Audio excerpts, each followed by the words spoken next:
UConn is going to give us some stuff that's really going to help us for Iowa offensively. UConn will come with 3 tight ends, 2 tight ends. They'll have a fullback. So that game is worked out to be a great game for us that will help our players prepare for, and our coaches prepare for Iowa.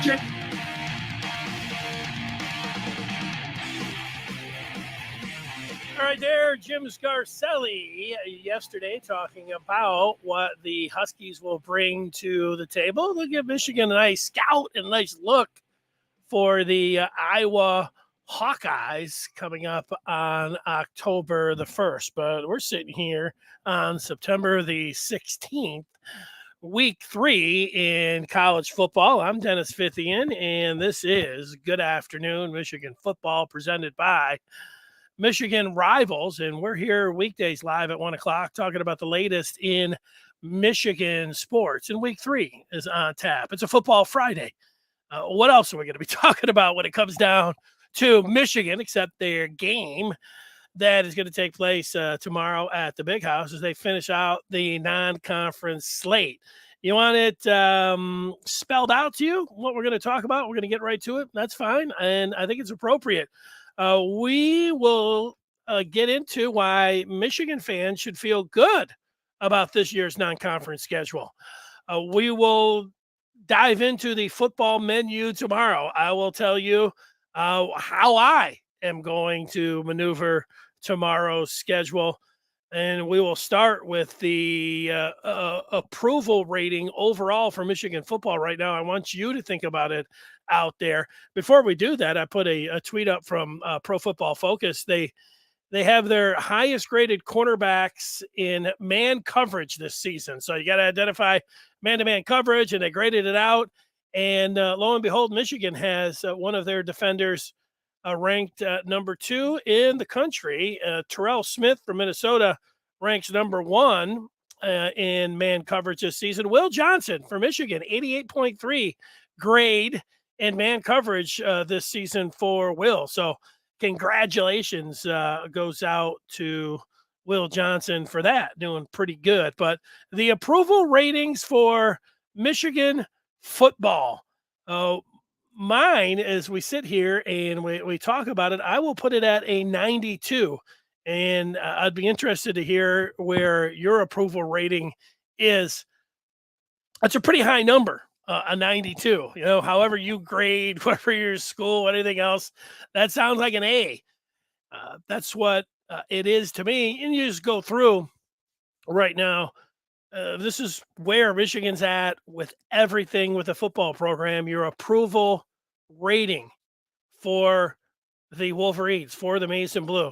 And you currently, so they did win the Big Ten. They did beat Ohio State. They did go to the college football playoff. All of those things help really boost that number. They're sitting here with a team that we have seen on paper, and we've also watched them play 2 games, and this team looks really good. This team has an opportunity to do everything that they did last year and maybe even more. So they're sitting pretty. They have the most advantageous schedule that I've ever seen for a Michigan team. It includes the non-conference and includes the Big Ten as well, just how it sets up and what we know about the other teams right now. So this thing is tailor-made for the Wolverines, and they also, you've seen the talent and just what it looks like for the rest of the year. I put all of that in. The reason that I wouldn't put it a little bit higher, there's room for a championship. There's room to get to not only college football playoff, but the championship game. There's room to beat Michigan State. And also the NIL and overall recruiting I will put in there. And like if Michigan went out, we've talked a lot about it. Jaden Davis, the quarterback, the 5-star quarterback out of Providence Day in Carolina. If Michigan would land somebody like Jaden Davis, it would mean a lot for the future of the Michigan football program. It would also mean a lot where Michigan is at with their name, image, and likeness, and that would boost it up. So, they could get up to a 93, 94, 95 pretty easy by landing a recruit how you would feel about then overall recruiting in the name, image, and likeness, and of course beating some rivals here as they move into the Big Ten schedule. They could really be moving up. In the 21st century, I don't think that I have had Michigan higher than 92. Maybe the first year, getting Harbaugh was such a grand slam hire for the Wolverines from where they were, that the overall feeling felt like it was in the 90s and where Michigan was going to go, and it might have in 2016. We think about how they started out heading into that game against Iowa. Were they 8-9-0? It was probably in the 90s, but where it is right now is as high as it's been for me in the 21st century. So things are looking pretty good for Michigan football. That's the number, and that's where I have it. I'd be interested to see on a scale from 1 to 100, 0 being terrible, 100 being perfect, where your approval rating is for Michigan. We always take your feedback. You see me putting some of it if you're watching for the first time or anytime up on the screen. We deal with your feedback as it comes in. So Antoine says the schedule is great. Why would anyone want to schedule a possible loss is beyond me. We have talked about, I know there's some people that are tired about, talking about the schedule, Michigan's non-conference schedule. Yeah, Antoine is an advocate of the way Michigan has scheduled this year, and Antoine is not alone. My own feeling is that taking a overall picture of all Michigan fans, I believe that Michigan fans, the majority of Michigan fans would side with Antoine, that they like this schedule, that they like how the Wolverines have scheduled these three opponents here in their non-conference slate. I know that Ward Manuel with the home games, he likes it. The Wolverines, when they get a home game, it's worth, $25, $30 million. They love home games. It's worth big time cash. So, I know Ward Manuel and Antoine love it. And I do believe that the majority of Michigan fans are like Antoine. I think it's a younger, there's nothing against me or older fans. I think that older fans, they like big time games, and they liked being able to look out there and say Michigan plays a tough non-conference schedule, and they liked looking at these other teams and saying that team plays a very soft non-conference schedule. But people like Antoine and I think younger folks have looked and said, hey, look at how Alabama and the rest of the SEC schedule. They always schedule 3 cream puffs, and Alabama and SEC fans are always like, but our conference is so difficult. That's why we schedule those 3 opponents like that. And actually, they get 4 non-conference games to schedule. And that's the difference. I mean, like for the Big Ten, remember, they play 9 conference games. So if you added the crossovers this year, Michigan plays Nebraska and Illinois. If you really wanted to compare their non-conference schedule, you just have to take one of the games, the crossover games, let's say Illinois, and you would put it in there, and then you would compare them to the 4 non-conference games like an Alabama. Alabama's plays 3 games that are very comparable to the crap that Michigan's playing for their first 3 games. Very comparable. Crap versus crap. 3 games. So then you take Texas and Illinois, and you say, ooh, but the Longhorns were so awesome. Not usually. I don't know. They get a name. But look at some of those other SEC teams. 3 garbage teams, and then they do schedule a Power 5 team. So if you put Illinois on the, tag them on there with the 3 teams that Michigan's played, maybe it can make you feel a little bit better if you're older and you're like, and I sympathize and I get, and I think overall I'm with football fans that don't like soft non-conference schedules. I like college football. It's my favorite sport, and I love sports. I say it just like you. I mean, I love it as much as anyone. What I really like is big time games. I like intersectional games. I like interesting games. it's bad for college football to schedule like the SEC and to schedule like Michigan this year. It's bad for college football. It's no fun. You think Michigan fans don't care because they like the W's, they like the dubs, and they always wondered, what if we scheduled like those SEC teams? What if we scheduled real easy? Well, they're doing it. They're doing it this year and they're doing it next year. So you have the feeling. It might not be that comfortable for you because you have to listen to everybody yell and scream about, you guys are playing super soft schedule. You're a joke. Yeah. Yeah. I mean, you have to take it. Sure, that's what they're doing. They're playing SEC. They're playing like, others. Well, I thought Michigan's the leaders and the best. Well, they've gone that route and they tried it. And when you allow teams to schedule, they can schedule anybody they want, and you have to play 9 games in the Big Ten. Well, there it is. So,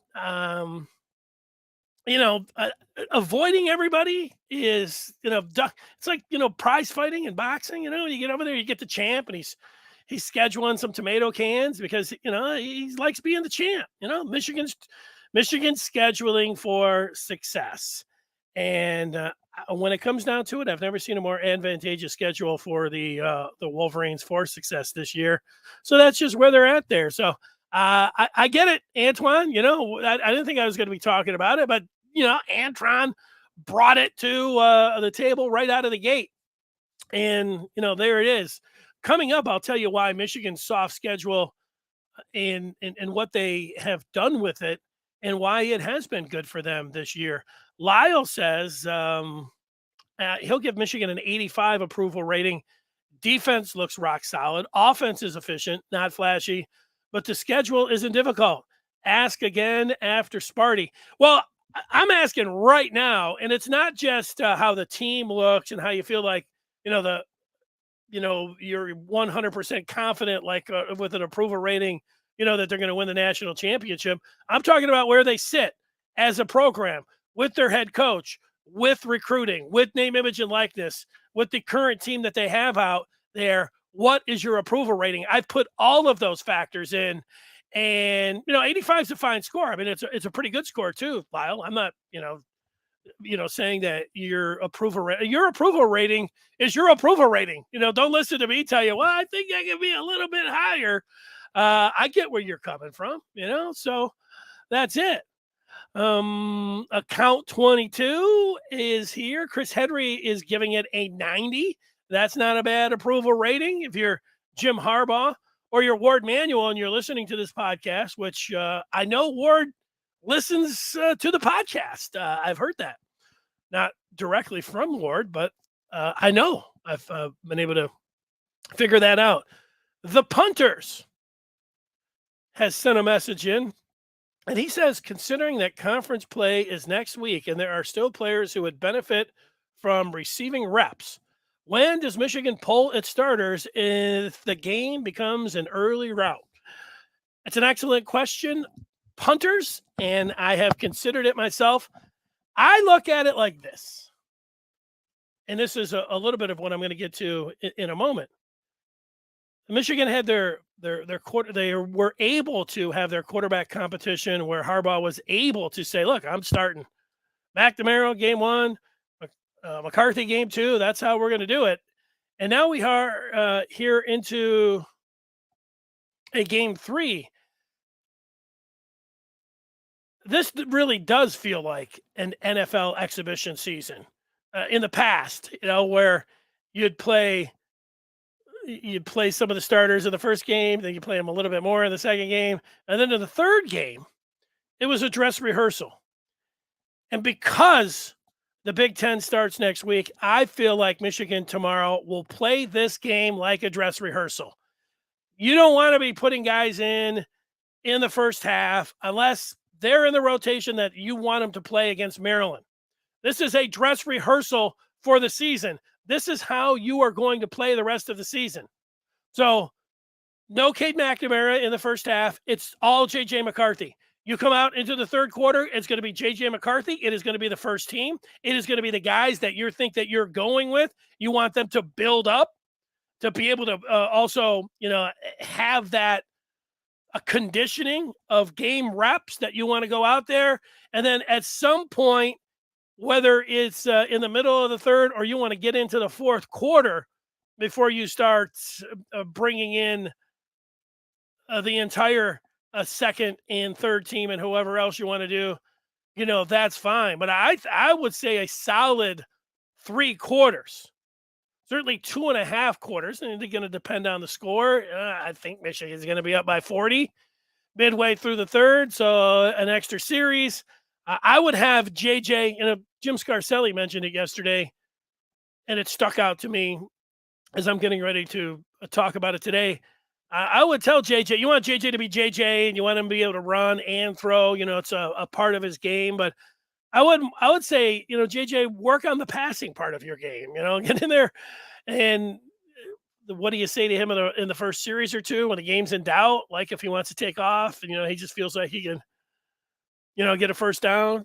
I get that part, but how they talk to him about running the ball could be one where you say, hey, JJ, or maybe you wait till after the second or third series where Michigan's up, they're feeling good, and that's when you bring him over and say, JJ, no more running, just throw the ball. Maybe they do that. That would be interesting. I would love to hear that kind of conversation. Are they so understanding of the position that they're in and know they're going to win that they even can talk to their quarterback and say, look, we've got this one. Don't run the ball. Would they say that to him before the game? I don't know that question, but interesting nonetheless to think about on how they would approach it with a player, and a young player at that, and a player who's just making his second start ever for the Wolverines as a quarterback. Chris Henry says the D line needs to get there quicker. First time in a while, the DBs is our best area. Best position group, I guess you're talking about. Yeah, I don't know if I agree with that. Chris, I think you're looking at maybe the 2 deep, 3 deep in some of these games, and you want them to get home. I'll say Michigan's defensive line is, you're saying that it's the best area. We're talking again about position groups. I would say the defensive line, when I'm starting with Mozzie Smith and Chris Jenkins on the inside and Mike Morris, those three, that's a nice trio of, that's a weird, my fingers are working weird today. That's a nice trio of D line up front. Everybody knows how much I like Jalen Harrell. From what we have seen from these rush edges, you want to put him on there. Again, like if you're talking about a 3-4, so I just mentioned the 3 guys there, and I could go into the 2 deep. We can argue about it, Chris. I'll say I think the D line is they're the leaders. They're the ones that are going to get it done. They're the ones that are stopping the run. They're the ones that, if you go player by player, that I was just going to say, they have more starts, but now that I think about Jymon Green and I'm looking at DJ Turner and, how many Rod Moore, that could be, that might not match up necessarily, but I'll argue that one with you. So Steven just wants to see a series or two in the third quarter. It could be. OSJ says Ward Manuel realized Alabama and others win titles by scheduling cupcakes. Well, it's part of it. Now, for Alabama, for as much talent, and we see the recruiting year after year in the 5 stars, and we saw it with Georgia last year, all the different 5 stars and the NFL talent and the first round picks that the Dogs had against the Wolverines last year. Those teams, if Alabama was out there scheduling juggernauts and all of these home and homes, intersectional matchups, you'd say, man, Nick Saban will play anybody, anywhere, anytime. That's not true. He doesn't. Nick Saban's always like, all right, SEC is really tough, so we can go out there and play anybody. We need some of these easy games. And because they've got 4 games, 3 of them are always a joke. And Nick Saban finally, Alabama went on the road, a true road game in their non-conference slate. Previous to Texas, of going to Austin this past Saturday, when's the last time that Alabama played a true road game? Not Jerry's World, not a big time road game in Atlanta. That's different. It was Penn State. And you got to go back and really look at it because Nick Saban knows. And you look at last year, who did they lose to? They lost to Texas A&M. They had a tough. Was it Mississippi State? That had they had them down. Like the last couple true road games that Alabama has played, as great as they are, all this talent, Saban. True road games have given them fits. The last, you could just look at the couple last year that I just mentioned, and then the Texas game. So yeah, scheduling is a big part of it. It doesn't look good. You do open yourself up for criticism. Like we are sitting here now, Antoine and folks love it. Love the Dubs. They don't want, and I see it on the Den too for the Maize and Blue review. Folks are like, a lot of them, not all of them, but are like, man, let's not play any tough games. Nothing tough. Now, if we were just addressing season ticket holders would be like, these tickets are worthless. Nobody wants them. I look forward to selling one or two to offset some of the cost of the freight, of paying all these season tickets. People do that. Of course, that. Nobody wants any of these tickets for as much as people are saying, yeah, just schedule these wins. They're fun. I just think about the interest that they hold to me. And again, I get both sides, and this is what Michigan's doing this year. And they got a really good team. But I put myself in and feel the game this past Saturday against Hawaii. And yeah, you had to wait around with the rain delay. Maybe that kind of played into it. But there was no doubt in what was going to happen. There was no possibility that Michigan was going to lose. And you could tell after the first series, certainly the first series of both the offense and defense, the game was over. I know it was over before they kicked off. They were a 50-point favorite. And they're a 40-some odd almost 50-point favorite again this week. These games are over. They could score. They could, like we talked about again, they could probably get to 100. Certainly they could get to in the 70s if they really wanted to. They want to get to 80 points. Could Michigan get to 80 points if they really wanted to? Probably. Now, so I get, let's schedule like Alabama and the SEC. Let's just schedule a bunch of dubs. There's the other side too that's not very intriguing.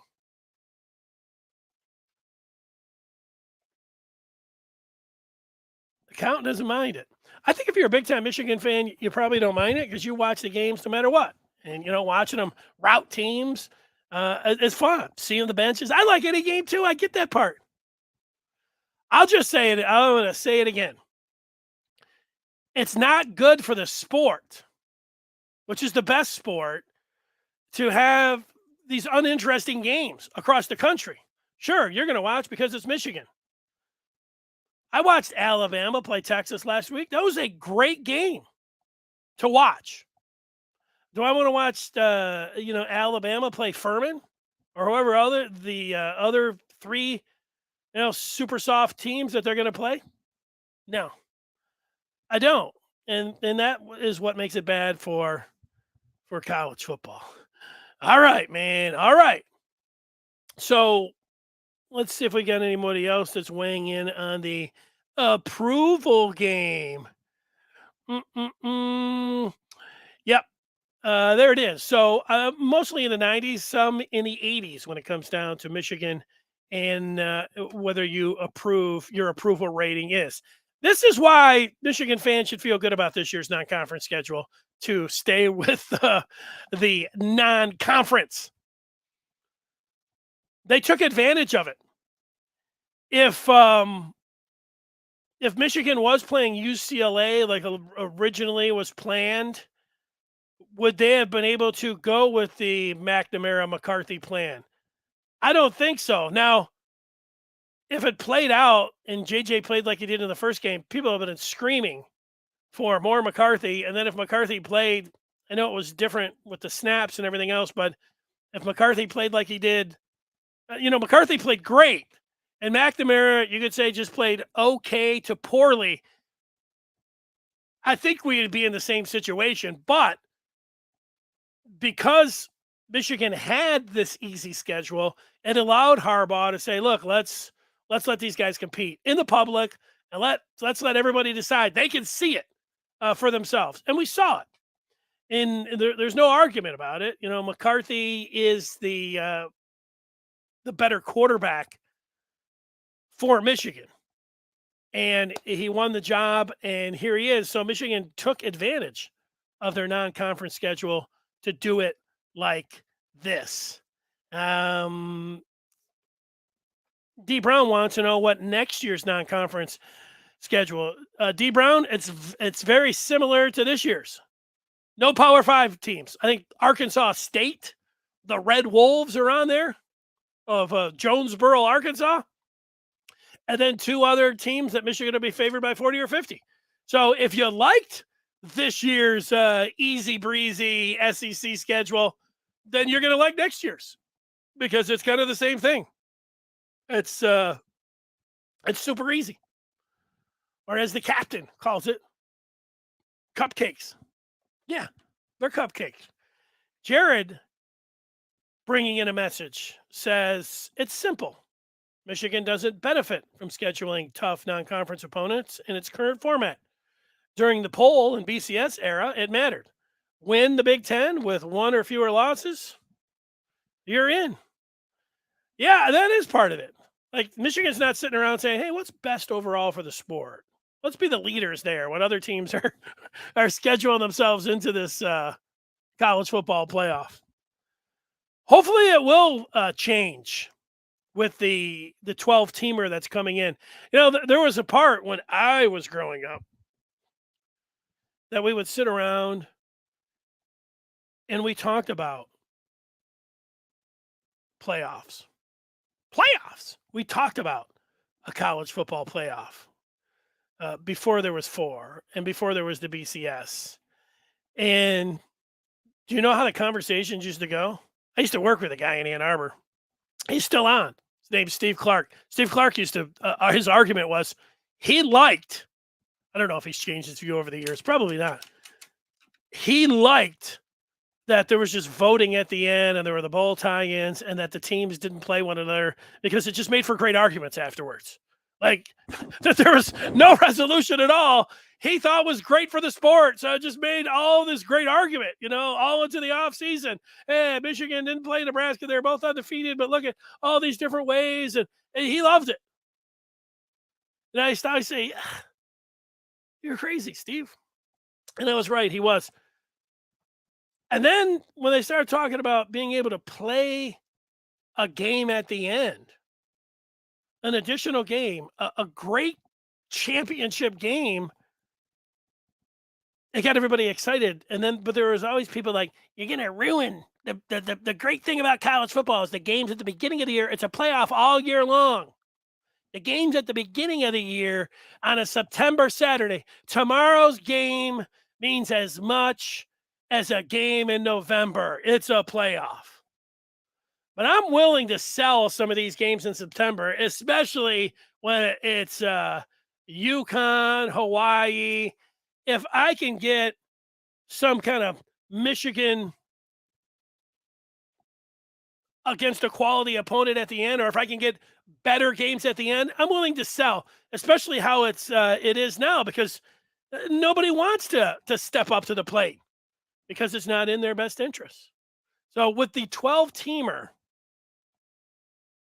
hopefully this will be able to get some better matchups in the early going. We still come down to, whenever I don't like the argument, I get it.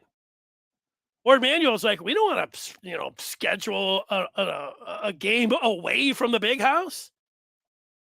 And I get that. Like Ward Manuel, when they sit around in those budget meetings and he's like, Yeah, we can have 3 home games. There's 75 mil, easy for us. Let's go. Yeah, but we want to play an interesting game. No, let's just we get a win and we get an extra 25 million. Let's not let's make sure we're scheduling these home games. Somewhere that's got to be different too. You know, scheduling for money, scheduling for wins, all of that. What they're not doing, they're not taking into account what's best for college football. But if you allow teams to make their own schedules, they're going to schedule easy or they're going to schedule home games because they like money and they like wins. You know? Shad saying that doesn't make sense. Well, you'd have to give me a little bit more. I've said a lot. There's probably a lot of things that I'm saying that that don't make sense. So I think that's why Michigan should feel good at least this year. They're playing the SEC game, and they're going to do it next year as well. And that's not. We'll see how they're able to take advantage of it. Now, it could backfire. You get to a situation where you got to start comparing schedules, and Michigan's right there. Let's just say the old 11-1, they lose to Ohio State, and there's a couple other one-loss teams. Everybody's going to be up there like Michigan played a bunch of trash. Let's dismiss them. And that's when the Michigan fans that love those easy schedules going to be like, that's when they're not going to like it. But they're ready to take that gamble. If you missed it at the start, Will Johnson got a little love from Pro Football Focus. He ranked number 2 through 2 games this season as the highest graded corners in man coverage this season by Pro Football Focus. That's pretty good for Will, considering, remember game 1 where he got beat for the touchdown. Overall, when he's been out there, when they've been tracking him, he's been pretty sticky, been pretty good when it comes to man coverage, putting him out on an island. And that is good. Let's get to the menu for this week. And it's a pretty good one. You got Michigan and UConn at noon. Then you got Penn State and Auburn at 3:30. If you like top 25 matchups, we all do. I know BYU and Oregon doesn't jump off the page to me, but at 3:30, it's always nice to have maybe you'd like to have 3, 4, 5 games. That sounds great. The better. Let's have a bunch of great games and you just keep flipping. And then, you're bound to kind of like the NCAA tournament in basketball. You're bound to get one of those games. It's going to be, what we say a great game or a classic. I don't mind having 2 here. The Penn State Auburn game will be the one that I'll be locked in on, but they do play commercials. We'll be able to flip over. Let's see what BYU and Oregon are bringing to the table. Then at 7:00, let's watch and see what Michigan State's all about out in Seattle as they take on Washington. And then late night college football. So this goes, you got the NIL Bowl. Miami, the U, going to be in College Station taking on Texas A&M. That is technically a top 25 matchup. So if you like college football, and what are we going to say? That game will go to 11:30. That game will go, till at least past 11. We're talking about 11 plus hours of college football tomorrow for you to watch, starting with Michigan at noon. That is awesome. All right. Let's take some of your feedback. The captain says, does Pro Football Focus adjust for competition? Will was playing mostly in garbage time against the 110-plus power-rated teams. And some of the things that they do, I don't have the formula of Pro Football Focus, and I don't know exactly. I mean, like, sometimes you'll just see, like, and in that particular Will Johnson ranking, I didn't – so – are they looking at how he does in the zone? Is there a formula there? So if they're always looking in man, they have a lot of different areas that they're looking at when they comb through the tape. I don't know. I don't think they adjust for competition. You probably can. I know there's a formula for everything, how you do that. But no, I think he has just gone out there in just the reps that he has had, the plays that he has been involved with. If he has been in man coverage, he has gotten a grade, and that's what the computer spit out. Yeah, again, that's the part where you might love the SEC type schedule, the easy wins, the number 4 team in the country. It's easy breezy. I don't have to worry about Michigan losing for a while. All of that. People coming after you and nationally and calling you names and knocking you left and right. Certainly your rivals, saying, "Look at this. This is a joke." And then there's other things like that, Captain. It's like, who knows? And the part about you don't know, even though you can take some things, how do we judge college football teams? You have the eye test, but you want to see them at least where it looks like they're taking on their peers. That's why we like top 25.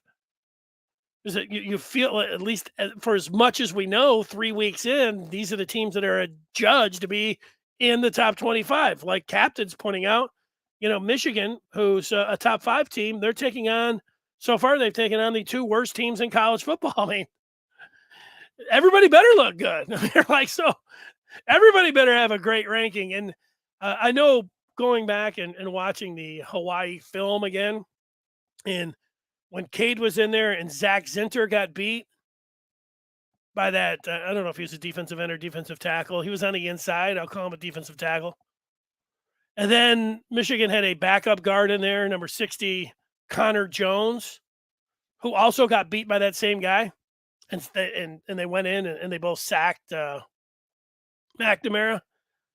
That one guy, even though they're like the worst football team in the country, he's got a great move. Set you up to the left, and then, he did the same move on both of those guys. So, there it is. Christopher misses playing Eastern Michigan as our cupcake. Yeah, I think if you're going to throw some love to Group of 5 schools, why not keep it in state? Why not keep it in the county? Right? Christopher, I'm with you.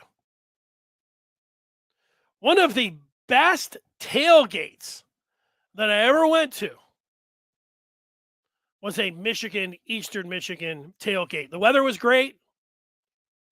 And it was one of those, this doesn't happen every time, but occasionally it happens. The tailgate's so great that you're like, man, I got to go to the game. Why don't I just stay here?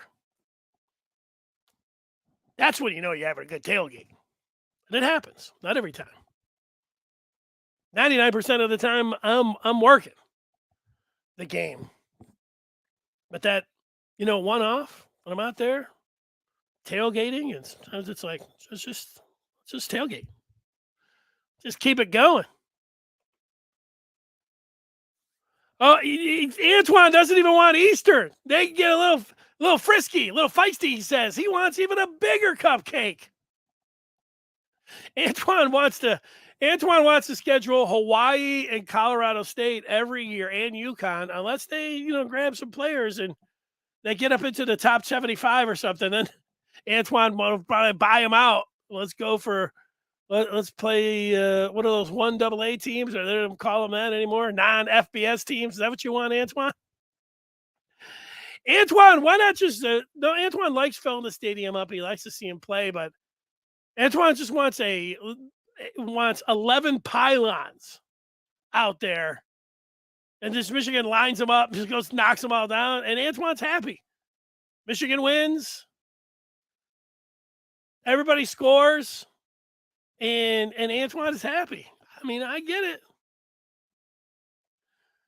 That's where you're at, Antoine.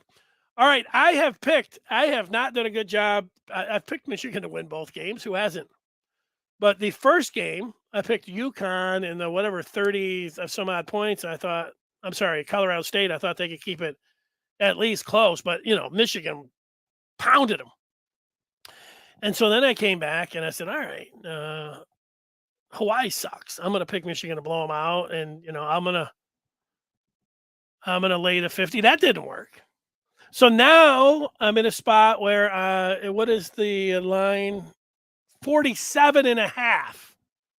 I'm picking the game 50-9. So I'll take the 47.5 and UConn. I want to remind people of a few things. One is that the podcast Game for the Maize and Blue Review, if you were not familiar, here are the current podcasts that are available. Most of the gang gets together late Sunday or early Monday morning, and they have a roundtable for you. I've seen they have at least 4 or 5 of the guys in there talking about the last game. So they'll be talking about UConn late Sunday, early Monday morning. You've got that available for you. The show that you're listening to right now. This one, daily live talk show. Good afternoon, Michigan football, 1 o'clock. That's me. That's here every day. The Wizard, Stephen Toski, film review live on Monday night, where he cuts it up. And, Toski is one of the best in the business at doing that. Recruiting. You like recruiting? Who's got next? Brandon Justice involved in a Tuesday night pod for the Maize and Blue Review. Speaking of Justice, insider intel and more. He is joined by Josh Henschke Thursday night, the publisher of the Maize and Blue Review, and the senior editor, the two gurus, Thursday night. Hail to the podcast. And then you'll see this one right down at the bottom, gambling, odds, and picks, sharpening the edge. That comes your way today, Fridays. I'm involved with that one as well. That'll be going off today at 2:30. And then the post-game live. After every Michigan football game, I'm on. Jim Scarcelli joins me, and Scar has got the new telestrator that you saw yesterday. I like it. He will have that for you tomorrow as well. He'll pick a couple plays out. We'll talk about the game. I went on Twitter Spaces after I was done with the post-game on the video. So you want to hear about Michigan after the game? Check the channel. If not, also check Twitter, and we can do some Twitter Spaces. So that's tomorrow after the game. Post game live. We do that after the basketball games too, but right now football, and we do want you to check out Sharpening the Edge. I have not been great picking these games as mentioned, but I'm back for another week and I'm ready to go. How about this one? Trent just put 100 on JJ for the Heisman. Trent, I hope you win. Wouldn't that be something? Wouldn't that just be great? Yeah, it would. Trent says he should have put more. Wow. Well, put down some money on the Maize and Blue Review. Go to michigan.rivals.com. You can join MBR today. You want to find out what Michigan's next move is on the recruiting front. You want night and day coverage and discussion of Michigan. I was in there at 8 o'clock this morning, posting a story or posting a question and getting in there and talking with Michigan fans. Let's go. Let's see you in there. And that is where it is at. All right. Give me a final question. What's that? Give me a burning question on a Michigan football fan's mind. Any question, anything you got. If it doesn't have to be Michigan football related, but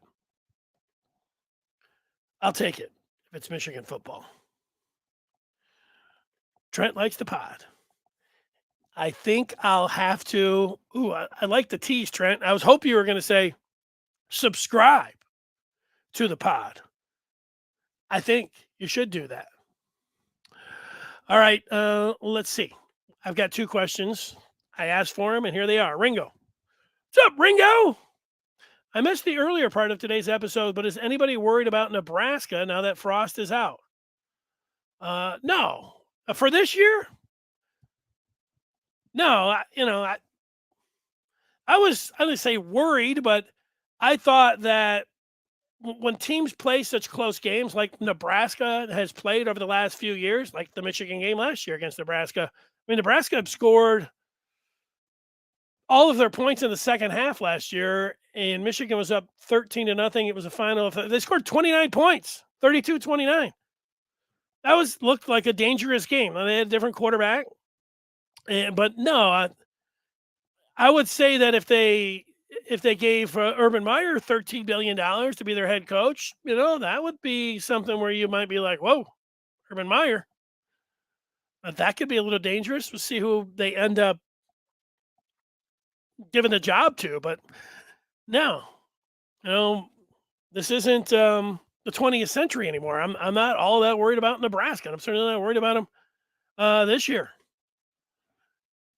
Do we land Jaden Davis? Great question. I feel like they are going to, and I feel like this is a real big time for Michigan football. It's almost like they have to. They have to because it's great. He's quarterback, 5-star, all those things, but just what it would mean for the name, image, and likeness and where Michigan would be at. We don't know exactly their plan and how they're going about it. But right now, I will say yes. Count 22, talking about Michael Penix. Is he going to shred up Sparty? When I watched Michael Penix, the first year he started, I looked at a guy and said, that's a pro. That guy's going to be an NFL quarterback. That guy can spin it. He can stand in there. He can really throw it. And then he got that victory against Penn State. And I was all aboard the Michael Penix bandwagon. And he got injured. And then he lost his starting job. It was really how much of it had to do with, I don't know if I've ever been, you say this all the time. I don't know if I've ever been more in on a QB and then watch him completely fall off the edge. But, Penix fits that.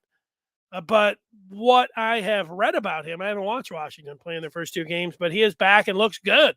He certainly has the stats. If this is the Penix, the old Michael Penix, then yeah, that soft Spartan defense. Although I was looking at I'm going to call him a Spartan insider. I don't know much about him, but he was looking at some computer models, and all of his computer models. This guy was very into analytics. He said all of the analytics have Michigan State not only covering the 3.5, but winning it. So whatever inside numbers. I'll say, I don't know if I know his name for sure. Justin Find, I think his name is. He's working for The Athletic now, and he was like just covering Michigan State. But his formula, I saw it on Twitter. And he said all the models, it's all about Michigan State. Well, that's it. Okay, thanks. Does our defense hang with great offenses? Well, who's a great offense? Iowa's not a great offense. Maryland's got a good passing offense. Maryland can be dangerous. The Maryland game now feels like it could be more dangerous than Iowa, but since it's at home, I don't feel like that. When you're playing a gunslinger like Tunga Vailoa, we've seen it in the past, and I don't know if he's a great player. But somebody that can get hot. So there is some, a potentially great player at the position, the quarterback. So there's something there. I don't know how many great offenses are we talking about. Indiana, they great offense. Penn State, not a great offense. Maybe a good team. Michigan State, is the great offense. So what you're asking, if Michigan's defense can hang with Ohio State. Ohio State had a great offense last year. I still suspect that they do have a great offense. Can Michigan's defense hang with Ohio State's offense? Trent, what's going to have to happen is that Michigan is going to have to fight fire with fire. And Michigan's great offense is going to have to, that's going to be the prize fight. Sure, the defense, can they force a turnover? Can they get one stop? Can they get a stop and put their offense in position in the fourth quarter? I mean, that's what it's coming down. That's what we're thinking about. All right. Yeah. Yeah. I think they can. I don't. The defense. I was going to say the offense. I think can trade blows with Ohio State, Georgia, and Alabama. Defense to be determined. All right. Thanks everybody for watching. We will be back on Monday. Don't forget tomorrow after the game, I'll be here. Everybody have a great Friday. Enjoy this weekend and enjoy the game tomorrow, Michigan and UConn. Till tomorrow after the game. So long.